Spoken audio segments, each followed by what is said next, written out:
जय श्री राम दोस्तों, वॉक पे चर्चा में आपका स्वागत। कल भारत के लिए एक बहुत ही शर्मनाक दिन था। लूट, झूठ और फूट की इंडिया अलायंस की राजनीति कल संसद में भी पहुंची और सारे लाल जिहाद का इकोसिस्टम जो पूरे भारत में है उसमें कल खुशी की लहर दौड़ गई कि हमारा एजेंडा अब राहुल गांधी लूट, झूठ और फूट का संसद के सदन से जाके जोर जोर से कहेंगे और उन्होंने वो करके दिखाया।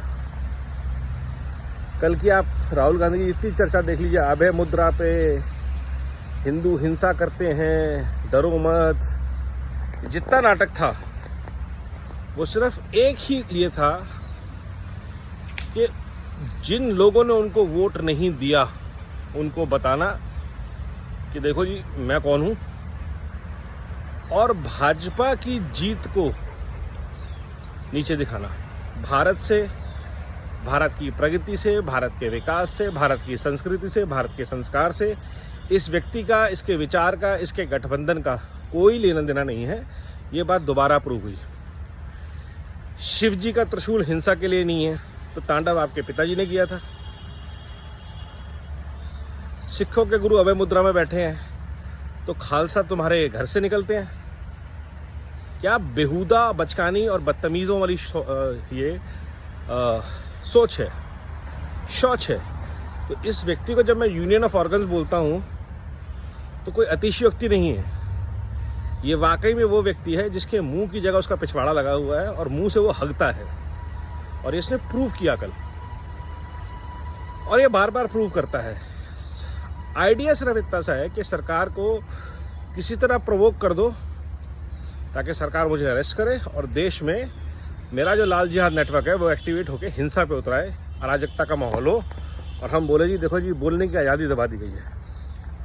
तो ये जो परपेचुअल अनार्की का मोड है, संजय सिंह, अरविंद केजरीवाल मिला के, ओवैसी, अखिलेश मिला के, ये जो रावण हमने खड़ा कर लिया है अपने बीच में, पप्पू पप्पू जोकर जोकर बोल के, इसकी एक भारी कीमत देश को चुकानी पड़ेगी। क्योंकि इस रावण के पीछे बहुत सारे लोग हैं जिन्हें मज़ा आता है। आप लोगों की ट्वीट देखिए, वो राहुल गांधी के तत्व में बात नहीं कर रहे। क्या बात कर रहे हैं? क्या धोया राहुल गांधी ने, क्या पछाड़ा है, क्या बीजेपी को पटक के मारा है। विचार की कोई अहमियत है ही नहीं।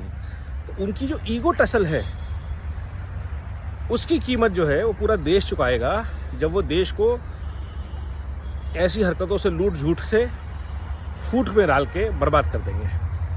और इसी प्रयास में वो पिछले 10 साल से भी हैं। वो भारत तोड़ो यात्रा जो चलती है इनकी, उसका परिणाम क्या हुआ? 90 सीटें तक नहीं आई, 99 सीट पे कांग्रेस रुक गई 2 बड़ी बड़ी भारत जोड़ो यात्रा करने के बाद। तो ये जो हरकतें हैं राहुल गांधी की, ये देश के नागरिकों के लिए, भारत के लोगों के लिए, भारत के संविधान के लिए एक चुनौती बनती जा रही हैं। और यही वो चाहते हैं शायद कि देखो मैं कितना बड़ा नेता हूं, मैंने हिला के रख दिया, हिला के तो रख दिया है। और इस पागलपन से लोग इतने हिले हुए हैं कि अब बहुत सारे इंडिया अलायंस के पार्टनर्स को समझ नहीं आ रहा कि इससे हम कैसे निकलें। क्योंकि एक तो राहुल गांधी उन सबके रिप्रेजेंटेटिव हैं, तो सडनली वो सारी पार्टियों का अपना सिग्निफिकेंस ख़त्म हो गया है।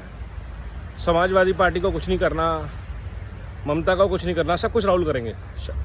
शरद पवार को कुछ नहीं करना। तो इन सब ने खुला सांड संसद में छोड़ दिया, कुछ भी बोलता रहेगा अनाप शनाप। MSP नहीं मिल रहा, अग्निवीरों को पैन नहीं मिल रहा, और सब झूठ, सिर्फ इसलिए कि किसानों को खड़ा कर दो, जवानों को खड़ा कर दो, आपस में लड़वा दो, समाज में झूठ बोल बोल के अराजकता फैला दो, फूट फैला दो। इलेक्शन से बीजेपी ने देश को बचा तो लिया इस बार फिर, और मोदी जी के शासन में एक उम्मीद की किरण जागी है फिर से।